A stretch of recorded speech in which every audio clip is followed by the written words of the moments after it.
ગુજરાતી ભાષાના બહુ જાણીતા લેખક શ્રી પન્નાલાલ પટેલની એક વાર્તા રજૂ કરું છું. વાર્તાનું શીર્ષક છે સાચી ગજિયાણીનું કાપડું. શિવલાલ કાકા, જરા બાયણા બારું તો જુઓ. કહું છું ક્યારનો હું રડો કરું છું. 20ની ઉંમરના હરિજન લખોડાની 1.5 કલાક દરમિયાન આ 5મી વારની બૂમ હતી. પણ શિવલાલ શેઠે તો ગયા વખતની જેમ આ વખતે બેસ જરા વાર આવું છું કઈ ચોપડામાં જ માથું ઘાલી દીધું. હા, શું લીધું રામા પટેલ? અરે શાંતિ, આ મરઘાને કેટલું તેલ આપ્યું? અને આ પેલી બીડીઓના પૈસા લીધા કે નહીં સખારામ? આય ઠીક ભાઈ, બીડીઓય તારે ઉધારમાં. આ વખત તો લખુડાને ઉઠીને ચાલતા જવાનું મન થયું. જે વાણિયો આટલા વખતથી હામું પણ નથી જોતો એ શું તને ઉધાર આલવાનો છે? જોતો નથી? સાવકાર લોકોને ઉધાર માંડતા માંડતા દાંતિયા કરે છે. ને તેય મારે 4 આઠાનાની વસ લેવી હોત તો ઠીક, પણ આ તો તું ભલે ન માને, બાકી સાચી ગજિયાણીના કાપડાના ઓછામાં ઓછા 3 રૂપિયા તો લાગવાના જ. ત્યાં તો પોતાની વાત ઉપર પોતે જ આંખો ફાડી બેઠો. ઓ બાપ, એક કાપડાના 3 રૂપિયા? ને પોતે જ પાછો મલકાઈ રહ્યો. ત્યારે એ તો ભાઈ સાચી ગજિયાણીનું કાપડું. આ સાથે જ એની નજર સામે વાત વાતમાં ભડકતી ને અમથી હણહણિયા કરતી બાજુના ડેલામાં બાંધેલી શેઠની વણપલોટેલી પેલી વછેરી સરખી જુવાન છોકરી જાણે ખડી થઈ ગઈ. લખુડો, કપડું તો હજુ શેઠના કબાટમાં પડ્યું છે. એ પહેલા તો પેલા દરજીએ જાણે સીવી નાખ્યું હોય ને એમ એ જુવાનડીની છાતી ઉપર તસતસતું ને તકતકતું બસ જોઈ રહ્યો. આ તો પછી તો એણે કોઈ બુઢા માણસની જેમ સલાહ આપવા ઉઠેલા મનને પણ રોકડું પરખાવી દીધું. રૂપિયો તો શું, પણ પાવલું ઉમેરવું પડતું હોય ને તોય મારે નથી આને હાડલો ઓઢાડવો કે નથી કેવડાવવું લોકોમાં વધારે હારું. આપણે તો બસ એક આ કાપડું જ લેવું છે. ને વળી એણે શેઠને 6ઠી વારની બૂમ મારી, એ શિવલાલ કાકા! પણ આ વખતે તો એ શેઠે 100 જવાબ આપ્યો એ પૂરું સાંભળવા ન રહ્યો ને પાછો પોતાનામાં પુરાઈ ગયો. પણ ભલા માણસ, તારી પાસે પૈસા તો છે નહીં ને સાનો સાડલો ને કાપડું કરી રહ્યો છે. જોતો નથી આ શેઠ તારી સામે પૂરું જોતોય નથી એ? ત્યારે એના કરતા એ ભડાક દઈને જો ઉધાર માંડવાની ના પાડશે પછી કેમ તું ખાસિયાણું મોઢું કરીને પાછો જઈશ? ત્યારે એ પેલા લીધી લાજે જ તારે ને આ છોડીને એવું છે શું કે પાછો સાચી ગજિયાણીનું કાપડું વોરવા નીકળી પડ્યો છે? અરે આ શેઠ જ તને આટલા મનેખમાં ઉધાર આપવાની તો માં મરી ગઈ ને ઉપરથી તને બનાવશે. કેસે ન મળે સગું, ન મળે વાલું, ને તારે એને કાપડું, ને તેય પાછું સાચી ગજિયાણીનું. હે, આ કાંઈ લેવાનું કારણ છે? પણ લખુડો અહીંયા શેઠ કરતાંય વધારે ડાયલા મન ઉપર ખીજાઈ પડ્યો. લે, એમાં કારણ શું વળી? નાનપણમાં ઘણા દન ભેગા રમ્યા છીએ ને ઘણા દન ભેગી ગોવાળીએ કરી છે, તો સમજણા થયા પછી એ ઘણી વાર હસી મસ્કરી કરી છે. એને ભેગા ગાણા ગાયા છે ને આમ આટલી ઉંમર ભેગા ભેગા ઉછર્યા છીએ. આજે તો એ સાસરે જાય છે ત્યારે હું એક કટકાના કપડામાંથી જાઉં? અલબત્ત મનને તો આ વાત ઠીક લાગી, પણ તોય એણે આ અલ્લડ લખુડાને શિખામણ તો આપી જ. એક રીતે તો તારી વાત ખરી છે, પણ જોજે હો પાછો, એ આ શેઠ કે બીજું કોઈ પૂછે ને તો કાપડું આલવાનું આવું કારણ જણાવતો કે જે કે મા બાપ વગરની આ છોડીને કાકાએ સાસરવાસો કર્યો ને વાસમાંથી વધતા ઓછા સગપણવાળાએ ઘટતું લીધું છે, ત્યારે મીકુ લાવ હું ને એક લટકાનું કાપડ લઉં એમ કરીને ને તોય આ વાણિયા જેવું કોઈ ચીકણું પાછળ પડે તો કઈ નાખવું. એ એક જ વાસમાં રહ્યા એટલે ગણવા બેહીએ તો ભાઈ બુને ગણાય જ ને. બાકી ઘરમાં તો તારે વહુ હજી સાસરે આવી નથી ને ભાઈ તો હજુ બે નાના છે, પછી ઘરમાં પૂછનાર છે કોણ? ને વળી એણે શેઠને હાંક મારી, એ શિવલાલ કાકા, મારે વાઢવા જવું છે ને જરા. શેઠે પણ આ વખતે તો આંખથી આંખ માંડીને સવાલ કર્યો, શિવલાલ કાકા કર્યા વગર શું લેવું છે એ ભસી મારને. પણ હાય રે લખુડા, જ્યાં ભસવાનું આવ્યું ત્યારે જે મૂંગો થઈ ગયો. શરમાતા ને સંકોચ પામતા શેઠને કે છે, પણ તમે જરા બહાર આવો ને કાકા. તો બાંધ ત્યારે ઘોડું જરાવાર. કઈ વળી પાછા શેઠ ઘરાકોમાં ને ચોપડામાં ડૂબી ગયા. તો લખુડાએ પણ આ વખતે તો કીડીઓ ચડવાને બદલે ઉલટાની નિરાંત અનુભવી. અરે એના બોલાવ્યા પ્રમાણે શેઠ જો ઉંબરમાં આવી ઊભા રહ્યા હોત તો ઉલટાનો બેવડી મુસીબત આવત. કારણ ન તો આ બાબત એકાંતમાં કેવા સરખી કોઈ ખાનગી હતી અને નહોતી પડતી હિંમત મોટેથી કહેવાની. હાસ તો શેઠની પેઠે ગામના પેલા શાહુકારોને થાય તો ખરું ને કે ન મળે સીધા સગ પણ ને જુઓ મારો બેટો હાચી ગજિયાણીનું કાપડું વોરે છે. પણ જ્યાં ઢોર હડ્યા ત્યાં તો શિવલાલ શેઠનું હાટ ઘરાકોએ છોડવા માંડ્યું. તે 11 વાગતામાં તો વોર્યું ન વોર્યું કરી એવું તો સૌ રવાના થઈ ગયું. કોઈ ન માને કે સવારના અહીં ભીડ જામી ગઈ હશે. અરે નોકરો પણ શાંતિથી ધોતિયું લઈને નાવા માટે નદીએ ઉપડ્યા. તો સખારામ પણ જઈ દાળ આટવવામાં પડી ગયો. હવે રહ્યા ફક્ત હાટમાં શેઠ ને હાટ બહાર લખડો. ને શેઠ રાત સુધીની હવે જામે રિસેસ પડી હોય એમ નિરાત અનુભવતા માટીની ચલમમાં સૂકો ભરી ઉપર દિવાસળી ચાંપી બચ બચ કરી તાણતા ને ધુમાડો કાઢતા ઉંબર પર આવી બેઠા. લે બોલ હેન્ડ હવે શાની બૂમો પાડ્યા કરે છે? એ બૂમો તો કાકા આ બધા સાહુકારોને તો ધાન વાઢવાનું ને અમારે ચમારોને 4 વાઢવાની એટલે જ છેવટનો વારો ને. શેઠને ખુશ જોઈ લખુડાએ જરાક રમૂજ કરી લીધી. પણ ખરી તો શેઠને પેલી હરિજન ચળવળની બલકે અસ્પૃશ્યતા નિવારણની હવા બોલતી હોય એમ જ લાગ્યું હતું. પણ જાણે લખુડાની ફરિયાદ વાજબી હોય એ રીતે જ બોલ્યા, એ હા પણ તું બોલને હવે, અબ ઘડી તને રવાના કરી દઉં. ને પૈસા લેવા માટે હાથ લંબાવતા પૂછ્યું, લાવ હેન્ડ શું લેવું છે? પૈસા તો છે હમણાં, લખુડાએ હળવી રમૂજમાં કહ્યું. ને લાગલો જ શેઠે લખુડાને કાળજે બરફના ગાંગડાનો હળવેકથી ડામ દીધો. આ લો. એને હાથમાં કાવડિયો છે નહીં ને રોપ તો જુઓ લક્ષેરી જેવો. અલબત્ત છોભીલા પડી જતા લખુડાએ અહીં પોતાનો બચાવ કરવાનો પ્રયત્ન તો કર્યો, પણ એટલી વારમાં તો શેઠ એમના અસલ બોલી ને અસલ મિજાજમાં પહોંચી ગયા હતા.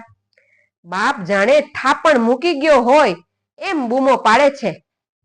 ને આ પછી તો આગળ પાછળના લેણા માટે શેઠે એવા વેણ કાઢ્યા કે આડો દિવસ હોત ને તો લખુડો ઉઠીને ચાલતી જ પકડત. પણ પછી તો શેઠ પણ થોડાક નરમ પડ્યા અને ધીરેથી પૂછ્યું, શું લેવું છે એ ભસતો ખરો પણ. શેઠની લક્ષ્મીવર્ધક વાણીએ લખુડાના ઉત્સાહનો જાણે ભૂકો બોલાવી દીધો હતો. પણ હવે જો કંઈ નથી લેવું એમ કે તો એનું વધારે આવી બને એમ હતું. ને મરશે ત્યારે છીંટનું એક સાદું કપડું જ લઈ જાઉં, આવા વિચાર ઉપર આવી ઉપતા જરાક લાપરવા બની ગયો. એમ તો જોકે લખુડો 12 જેવો વિષ્ણુ હતો એવો વિષ્ણુ બીજો ભોંયમાં હતો. અરે 10 વર્ષનો મૂકીને બાપની પાછળ માં પણ પેલા કોગળિયામાં મરી ગઈ. ત્યારથી આ બીજા 10 વર્ષ દરમિયાન જગતમાં એના ઉપર કંઈ ટપલા નહોતા પડ્યા. એટલે જ તો શેઠનો પેલો ક્રોધ અને વેણ બધુંય ગળી જતો હોય એમ હસીને બોલ્યો, શું બોલું, મારું કપાળ? હું જાણું કે હેંડો તો હવે તો પાયકું છે તે ભરસું શેઠને, એમ કરીને હરખીને લેવા આવ્યા હોઈએ ને તમે તો વરસ પાકે દાંતિયું કરીને ઉઠો છો, પછી બોલે તોય શું બોલે? શેઠ પણ આમ તો પાછો ડાયમાનો દીકરો ને, જાણે કશુંય બોયલો ન હોય એમ હળવેકથી બોયલો, હા પણ તું તો પાછો અરે હરખથી લેવા આવ્યા હોઈએ તો થોડી વાર ખોટી થવું પડે, ગાંડા લે બોલ હેણ. પછી હસીને ઉમેર્યું, હરખાઈને આવ્યો છે તે કાંઈ વિવાહ કે શું વોરવો છે? વિવાય વોરશું એની વખત આવે, પણ અટાણે તો ગજિયાણીનું એક કાપડું લેવું છે કાકા, એને જો હારું જોઈને.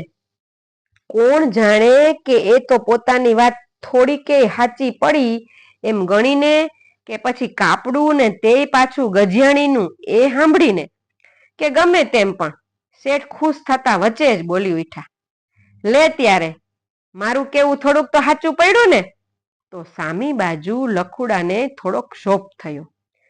સાચું જૂઠું તો રામ જાણે, બાકી આ તો હું અમારા વાસમાં એક છોડીનું આણું આવ્યું છે એટલે. પણ આણું એ વિવાજ ને ગાંડા ને લાગલું જ પૂછ્યું, લે કોની છોડી લ્યા? એ માન્યાની કાકા. માન્યો કયો? કહેતા શેઠે પોતાની યાદદાસ્તમાં સીધી ડૂબકી લગાવી. લખુડો બોયલો, માન્યો તો કાકા 10 વર્ષ ઉપર નહીં પેલા કોગળિયામાં. ત્યાં તો ખુદ એની જ યાદદાસ્તમાં એક નવો ઝબકારો ઝબકી ઉઠ્યો. કેમ ભૂલો છો શિવલાલ કાકા?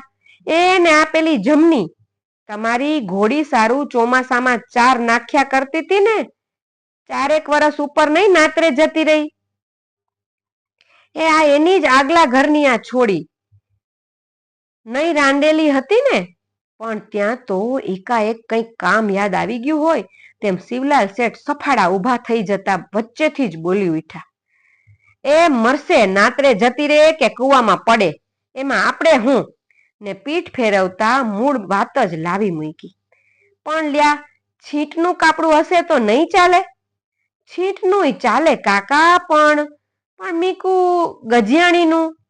અરે પણ ગજિયાણીના મૂળની તને કઈ ખબર છે કે બસ એમ જ? આ કઈ એના વિવાહ ઓછો છે કે દેજમાં દેવું? લખુડો વિનંતીના રૂપમાં વચ્ચે બોયલો, એ હા કાકા, પણ મીકુ નમાઈ છોડી છે તે મરશે ત્યારે. અરે પણ નમાઈ હોય ને સગપણ તો તારે એવું કઈ લાગતું નથી, ત્યારે તારે શું તે આ મોંઘા મૂળનું કાપડું વેરવા બેઠો છે? શેઠને પણ જરાક ચીડ ચડી હતી. લખુડાએ માથું ખંજવાળતા લગભગ એની એ જ વાત કરી, એ બીજું તો કંઈ નહીં કાકા, પણ મીકુ એનો કાકો આજે લોપાય ને 4 જોગડી લુગડા લાવ્યો છે. તમે પણ જોયા હોય તો બધાય ભૂંડી ભૂખ જેવા, પછી બીજાની વાત જ શું કરવી. એટલે એમ થાય કે વાસના બીજા લોકો સૌને ઘટતી રીતે કાંક ને કાંક લીધું છે, તો હું એ મોંઘા મૂળનો સાડલો કે ઘાઘરો લેવાનું તો આપણું ગજું નહીં, પણ આ એક હારી જાતનું. શેઠે પોતાનો વિરોધ પડતો મૂક્યો, એ લઈ જાને, મારે હું? કઈ પેલા ચાલુ કબાટમાંથી નહીં પણ બાજુના પટારામાં રહેતા ઊંચી જાતના કાપડમાંથી ગજિયાણીનો તાકો કાઢતા ઉમેર્યું, ભેંસના શિંગડા ભેંસને ભારે, એને દેવું થાશે તો તું ભરીશ. આટલી બધી સરળતાથી શેઠને આવું મોંઘા મૂળનું લુગડું ઉધાર આપતા જોઈને લખડો ખુશ થઈ ગયો. એટલું જ નહીં, એક મોટી ઘાંટી પૂરી કરી હોય એવી નિરાત અનુભવી. અલબત્ત શેઠનું ભવન ફરી જવાનો ભય તો ઊંડે ચાલુ જ હતો. ને માટે જ શેઠની દયાને સતેજ રાખવાની રીતે જે બોલવા લાગ્યો. એને ભરવું તો પડશે જ ને કાકા, પણ મીકું મરશે, નમાય છે ને છોડી. શેઠે કંઈક વધુ પડતી ઇંતજારીથી વચ્ચે જ પૂછ્યું. તો શું પણ જમની બોલવા જતા જીભને જાણે કાંટો વાગ્યો હોય ને એમ શબ્દ બદલ્યો. તો શું એની માં મરી ગઈ એમ? ને કાકા સાથે ઊભા થયા. અરે મરી તો નથી ગઈ કાકા, પણ કર્યું મોટું તે લઈને દીકરીને વળાવવા આવે એમ ત્યારે તો, કહી શિવલાલે તરઘટ ઉપર કંતાન નાખી ને એના ઉપર તાકો નાખ્યો. લે જોઈ લે હેન. લખુડાએ પણ હાથ ફેરવતા ગલગલિયા થાય એવી સુવાળપ માણતા વાત ચાલુ રાખવામાં લાભ જોયો ને હલાવે રાખ્યું. એમ જ ને કાકા, આખા વાસમાં ઘો ઘાલી ગઈ એ તો ખરું ને? તો શેઠ જાણે આ વાતે ચડેલા જુવાનની વાતોમાં બોલવા ખાતર જ બોલી રહ્યા. એમાં આખા વાસમાં ઘો હાની? એ આખા વાસમાં તો એમને કાકા કે રાંડી રાંડબાઈના પાપનો કોઈ એક ભાગીદાર જડ્યો નહીં, એટલે પછી એ તમે મારા ઉપર વેમ લાવ્યા ને હું લાવ્યો તમારા ઉપર. લખુડાના છેલ્લા શબ્દોના ભાવાર્થ સમજવા છતાંય શેઠ થોડાક ચમકા. સાથે સાથે આ જુવાન છોકરાની આંખમાંના ભાવ પણ એ જોઈ વળ્યા ને તાકો ઉકેલતા લાગલું જ બોલી ઉઠ્યા. મરવા દે એવી ગોબરી વાત, બોલ હેણ કેટલી ફાડું? એ ફાડો ને કાકા એક કાપડાની પૂણ, તમે તો એક જ જાતની ગજિયાણી લાવ્યા. શેઠને લાગ્યું કે પોતાનું મગજ અટાણે બરાબર નથી, નહીં તો અહીં આવીને બેહવાની જરૂર જ ક્યાં હતી. એમાં આ એક જ તાકો લઈને, અરે આ છોકરાને વળી દેખાડવાનું શું હતું? અને એ મારું હાડું કહેવાય ત્યારે કપડું ન જોઈએ ત્યારે. આમ બબડતા તાકો ગજ તથા કાતર લઈને પેલા પટારા પાસે જઈ બેઠા. પટારો ઉઘાડી જોઈતી ચીજો બહાર કાઢતા પૂછ્યું, બોલ મોરિયા કટોરી સાચામાં કે જૂઠામાં? એને આલો તો બધુંય સાચું જ આલો ને કાકા. ને સાચે જઈ શિવલાલ કાકા મૂંઝવણમાં મુકાઈ ગયા. કારણ જે પેલી દેખાડી હતી એ ગજિયાણી જ મૂળ જૂઠી હતી ને એ જૂઠી જ આખા ગામમાં હાચામાં ખપતી હતી. ત્યાં તો લખુડાએ શ્વાસ લઈને ઉમેર્યું, એ મરશે બાપડી, હરખાઈને પહેરશે તો ખરી. એને પછી ક્યાં અવતારમાં હાચી ગજિયાણીનું કાપડું પહેરવા મળવાનું છે? ને શિવલાલે અહીં મનને જાણે જ મોકળું મૂકી દીધું. એક બીજો તાકો કાઢતા કીધું, જો હાચું જ લેવું હોય તો પછી સોનેરી બુટાવાળી હાચી ગજિયાણી જ લઈ જા. પૈસા તો બમણા પડશે, પણ જો સોનેરી જબાવાળી કટોરીઓ ભેગી આમાં આવવાની. ઓછું હોય તે મેં કટોરીઓની પડી ઉખેડી કોઈના અંગ ઉપર જાણે મૂકી જોતા હોય એમ બાજુમાં ધરતા ઉમેર્યું. છે ને માલ? લખુડો આવાક બની સોનેરી બુટ્ટાવાળા એ લાલ ભડક કાપડને ને તેમાંય પેલી મરક મરક હસ્યા કરતી કટોરીઓ તરફ બસ તાકી જ રહ્યો ને મન સાથે બબડ્યોય ખરો. જોયો મારો બેટો વાણિયો હાચી ગજિયાણી અત્યાર લગી ભાળતોય હતો ને ખુશ થતા બોલી ઉઠ્યો, હા કાકા, મને એવું તો ખરું હો કે જો લેવું તો સોંપતું જ લેવું. કોણ જાણે કે આ તો કાપડનો પેલો જાત જાતનો ને ભાત ભાતનો શણગાર જોઈને કે ગમે તેમ, પણ 45 વર્ષના શિવલાલનો જીવ અત્યારે જરા રોનકમાં તો આવી ગયો હતો. કેવાય જાતા હતા, અલ્યા પહેરનારીને શોભે એવું કે પહેરાવનારને, પણ એમને પોતાની ઠાવકાઈનો જ નહીં, લખુડાના જવાબનો ખ્યાલ આવી ગયો. અરે રે રે, તમે શું અમારા જેવા છોરા આગળ આવું બોલો છો કાકા? ને આને હાટે ભગવાન જાણે કે તો ખુશ થવા કે ખુશ કરવા. પણ ફટ દઈને એમણે ભરત ભરેલી બીજી કટોરીઓ બહાર કાઢી. એ ઉકેલીને લખુડા તરફ ધરતા બોલ્યા, ને એથી જો વધારે શોભાવવું હોય ને તો જો આ કટોરીઓ ઉપર ભરત ભરેલો જીવતો જાગતો મોર, બોલ આપો આમાંથી. ગમે તેમ પણ લખુડાને શેઠનો જીવ આજે બદલાયેલો તો લાગતો જ હતો. નહીં તો જે માણસ 10 વાર માંગો ત્યારે એકાદ વાર માંડ ભારે કિંમતી ચીજ દેખાડે. એ સામેથી આમ ઊંચી જાતનો માલ ઉઘાડી ઉઘાડીને ઘરાકનું જાણે મન પલાળવા માંગતો હોય એ રીતે ભાડે ખરો. અરે હાથમાં પૈસા હોય તોય આમ જ કે તમારે હલકા વરણને તો શોભતું હોય એ જ શોભે. આની કિંમત તારાથી નહીં ઉચકાય. અરે એક દન પહેરાવ્યું એમાં શું ન્યાલ થઈ ગયા ગાંડા. માટે ઠેઠ લગી પોસાય એવું જ વોરીએ કે લોકો પછી પાછળની મસ્કરીઓ ના કરે.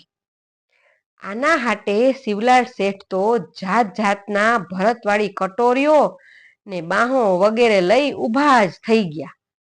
લખુડા સામે આવી એ ભરત ઉપર પ્રકાશ પાડતા ને ખુશખુશાલ થતા એ આવડે પાટે જ બોલવા લાગ્યા. જો શોભાવવાની જ વાત કરતો હોય ને તો મરવા દે ગજિયાણીને. લઈ જા પોપટને મોર ભરેલું ભરતનું રેશમી કાપડું. ઉમેરવા જાતા હતા. પહેરનારી જિંદગીમાં યાદ કરશે વળી. પછી ભાન આવતા લખુડા સામે આંખો ઉલાડી રહ્યા. બોલ બોલ છે વચાર. તો લખુડાને જાણે કલ્પનાની પાંખો ફૂટી હોય તેમ પેલા અલ્લડ અંગોમાં થનગની રહેલી જોવનાઈના તાન ભેગા સુવાળાએ બાવડા પરના આ પોપટ ને હૈયે ટાંકેલા મોર જાણે તાલ પુરાવતા આબે હૂબ લાગવા માંડ્યા. પણ એણે ખરીદવાનો વિચાર કરતા પહેલા પાણી પાણી થઈ ઉઠેલા જીવને કિંમતનો ભારે આંકડો સંભળાવી ભડકાવવો હોય એમ શેઠને સવાલ કર્યો. એ પણ આની કિંમત તો કયો એક ફેરા. શેઠની શાન પણ આ સવાલ સાંભળીને જાણે ઠેકાણે આવી ગઈ. 20 રૂપિયા કઈ પાછા ફરતા બોલવા લાગ્યા. આ તો હું તને ભાડું છું કે જેવી પહેરનારીને જેવો પહેરાવનારો. બાકી તારા જેવાનું આ ગજુ નહીં. ને વળી પાછો ગજિયાણીનો પહેલો તાકો સંભાળતા પૂછ્યું. લે બોલ હેન્ડ ફાડું ને આમાંથી. પણ એનીએ તમે કિંમત તો ભાડી નથી કાકા. લખુડાનો જીવ હજુય પેલા ભરત ભરેલા પોપટ ને મોરમાં ભરાઈ રહ્યો હતો. હિસાબ ગણતા શેઠ બોલ્યા.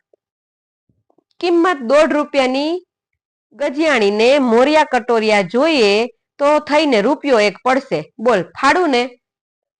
ફાડો કાકા કહેતા લાગલું જ લખુડાએ ઉમેર્યું. પણ એટલું કે એક તો નમાય છે ને એને પાછળ આગળ કોઈ નથી કે પાછળથી હારા અવસરે મોંઘું લુગડું પહેરવા મળે એટલે મન ભરીને પહેરે ને એવું હાલો. આ તો મેં કહ્યું. પછી તો છેવટનો આખો ભાર એને શેઠ ઉપર ભરી દીધો. બાકી તમને જે ગમ પડે. વળી પાછા શેઠ અહીં મૂંઝવણમાં મુકાઈ ગયા ને બોલ્યા. તે પણ આછી અકળામણ સાથે. અરે પણ એ બધી લાઈ તું હું કામ કરે છે ભલા માણસ. આ વખતે એની માં કદાચ નથ આવી પણ પાછળના અવસરોમાં કેમ જાણ્યું કે નો આવે. લખુડો વચ્ચે જ બોલી ઉઠ્યો. એ વાત તો ક્યારે ભૂલી જ જાજો કાકા. માને ને આ છોડીને તો નાતરે ગઈ ને ત્યારના અવતાર ભરના રામ રામ સમજી લેવા. તાકો ઉકેલતા શેઠ માનતા ન હોય એમ તાકી રહ્યા. ગજ ભરતા બોયલા. એલા એ શાની આંટી ને શાના લોચા વાળે છે મૂર્ખા. શેઠ ગજ ભરવામાં જ મૂળ લક્ષ હોય એવી રીતે બોયલા. એ તમે તો એમ માનો નહીં કાકા. અમારી નાતને તમે હજી ઓળખતા નથી. એ બાઈએ આખોય અમારો વાસ ને છેવટને ઉપાયે નાતના પંચાત્યાય થાકી ગયા. પણ તોય જ્યારે કોઈનું નામ ના પાડ્યું કે આ પાપનો ભાગીદાર કોણ છે પછી તો ભૂંડી થાય ને. અને પંચેય પછી તો આવી રહ્યા. ચોર થાવો કે ચોર ભાડો આમ કરીને અમારા આખા વાસને દંડ ઠપકારી ગાયલો. અરે મારે ને જમના કાકીને હું તો એમના દીકરા જેવડો. પણ વાસની હારમાં મારે 20 રૂપિયા દંડ ભરવો પડ્યો હતો. ને પછી અમે પણ નિયમ કર્યો કે કોઈનું નામ ન પાડ્યું તો ભલે. પાપનો ભાગીદાર કોણ છે એ કીધું નહીં કાંઈ વાંધો નહીં, પણ આજથી અમારા હગાના હગામાય હારે કે હીણે અવસરે કાં તો જમની નહીં અને કાં તો અમે નહીં. મરવા દે હેન્ડ બોલ, ફાળું ને ત્યારે. શેઠને પોતાની સુસ્તીનું જાણે કે ભાન થઈ આવ્યું. હા, પણ અડધો ગજ લીલું ને અડધો ગજ રાતું હોય તો કાકા? એક રંગની બાયો ને બીજા રંગના બે પડખા, બીજું કાંઈ નહીં પણ શોભત હારું. લખુડાએ બને એટલી મીઠાશથી વાત કરી. શેઠને થયું કે પોતાનું આજે ભવન જ ફરી ગયું છે. તે બોલ્યા, અરે આમાંનું આ અડધો ગજ લેને હેન્ડ, પણ ફાળું ને હવે.